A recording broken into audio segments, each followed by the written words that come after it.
Taong bayan ay unahin at dapat magkaisa. Ayusin ang mga problema ng ating bansa. Ang galit ay alisin at dapat magkasundo. Kung payapa ang ating bansa, aasenso nga tayo. Taong bayan ay unahin at dapat magkaisa. Itigil ang pag-aaway at ang pagkakagulo.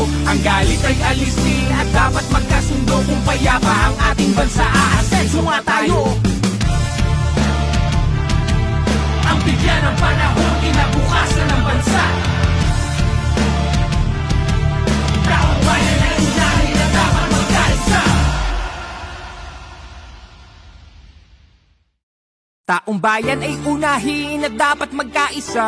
Ayusin ang mga problema ng ating bansa. Ang galit ay alisin at dapat magkasundo. Kung payapa ang ating bansa, aasenso nga tayo. Taong bayan ay unahin at dapat magkaisa. Itigil ang pag-aaway at ang pagkakagulo. Ang galit ay alisin at dapat magkasundo. Kung payapa ang ating bansa, aasenso nga tayo.